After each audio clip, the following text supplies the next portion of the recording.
this review, we're going to be looking at two of the Jurassic Park Amber Collection series figures. We have Dr. Ian Malcolm and the man with three first names, John Raymond Arnold. These figures are made by Mattel. Let's take a quick look at the packaging. On each figure, the same type of box. You have the asymmetrical cut, kind of making it look like an amber crystal on the box, kind of carved out of stone.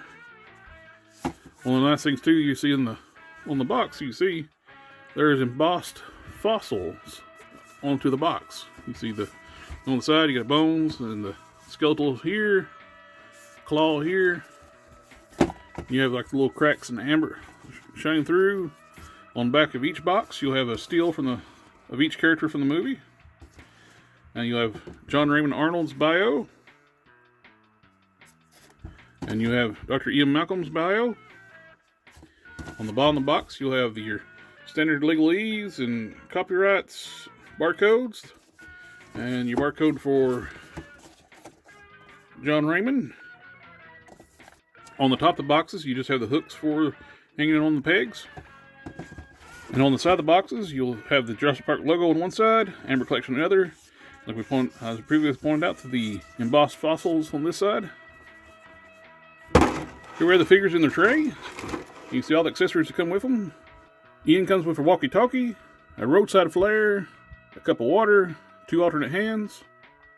John comes with a headset, a severed arm, 2 alternate hands, and a desktop computer.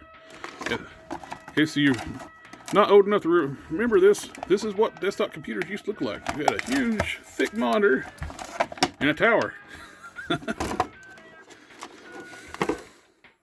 Here we have both figures free from the plastic tray. Let's take a quick look at their accessories. We have the severed arm for John. As if you don't know, spoilers by now, he gets eaten by the raptors. 2 alternate hands. In the packaging, it comes with 2 grip style hands, tight grip hands. And he also has glasses, which are actually glued to the figure. But they actually look really good. They're very translucent, so a lot of times when they try to do clear, transparent glasses on the figures of scale, they end up being like milky, hazy looking. These look really good. And he also has a desktop computer. I kind of would like to see like the no on the screen instead of the map. That be good for like a little, when you do any ACBA or anything like that. It's a nice little accessory to add to your 1/12 collection accessories. If you want to do a period style piece, because that is one big old school monitor. So you'd have to sit with a period piece, which of course will go with this character's fine, since this is from that era. And a headset. With Ian, he also has some glasses. His is more like a sunglasses. I don't think they did as good a job on his, because you see a little paint on the lens over here. They're also glued onto the figure. And you have the roadside flare. They did a nice job with using translucent plastic and painting the flare. This is like with the Profit Director Destro with the burning money. This is exactly what I said with what they should have done with Profit I'm just going to call him Pimp Daddy Destro. It's a lot easier to say than Profit Director Destro. This is done really well. You can see like in my lights, it catches that translucent plastic really well and lights it up. Looks nice. It has 2 alternate hands. One is a grip hand for the other accessory. It's for the cup of water. Holds it really well. And last is a walkie-talkie. Mattel did a really good job with these figures. The likeness, I think, was done really well. It looks like a younger Samuel L. Jackson from this time period. I like the sculpt. It looks like they actually made the hair a separate piece, which makes it always looks a little better when you do that style. The eyes are painted well. The mustache is painted well. I like the pinstriping on the shirt. Looks good, and the ties paint nicely. And you have the Jurassic Park logo on his lab coat. All the paint and detail is really nice on this figure. Let's see how easy it is to change out the hands. Popped out really easy. Popped a new one in. One of the features too with John is actually arm is detachable. And they actually paint it with a little bloody stump.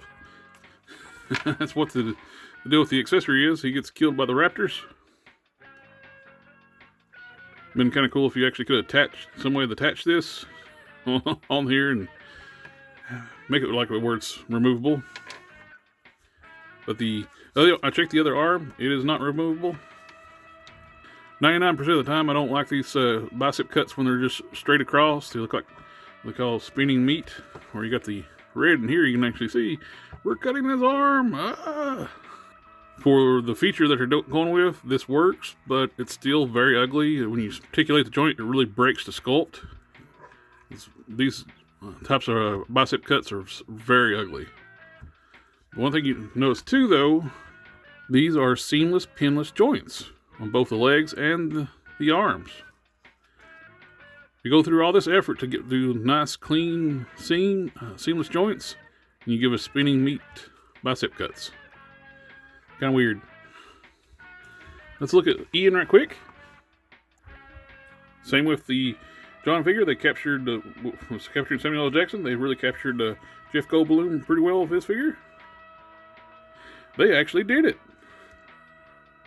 You crazy bastards. He also has the same type of joint on the arms.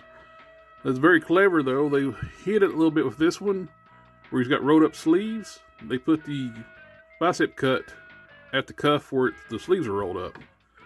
So it's still breaking the sculpt, but it's at a natural point of the design of the sculpt. But it's still quite ugly. But the figure is painted well. He's got his watch painted. And the boots, I like the way the boots, actually weathered the boots to make them look like they're dirty. The silver details on the side. The sculpting for the chain is very fine, and they actually matched up the paint really well. It looks good. Now let's look at articulation. I'll start with Sam Jackson first. See if the articulation is the same on both figures.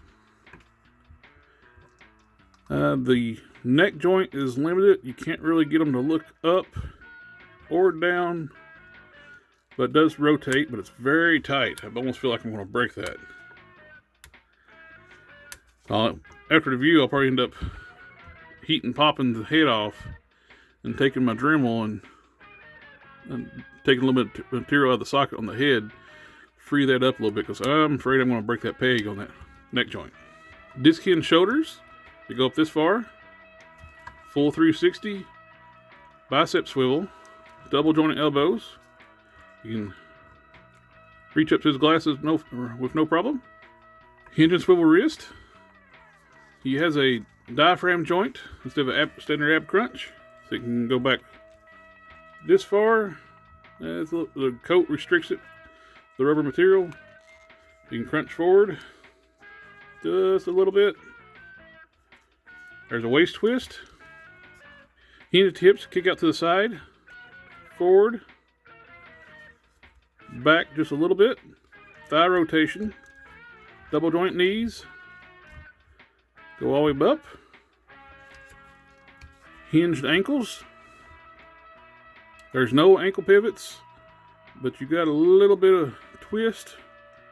If it wasn't for the sculpt of the pants, I think this joint would rotate. Let's check with Ian. Ian, his head is a little more freed up. It rotates just fine, but it still has the limitation of the neck. You can basically just look forward and down a little bit. Disc hinge shoulders up to here, full 360, bicep swivel, double jointed elbows, reach the top of the head just fine. Hinge and swivel wrist, diaphragm joint for the instead of a regular ab crunch, he's got the diaphragm joint too. Back this far, forward this far, waist twist, hinged hips, kick out this far, does a full Van Damme, kicks up forward this far, none to the back, thigh rotation, double joint knees, hinged ankles. Go down, up, and the ankle joint swivels.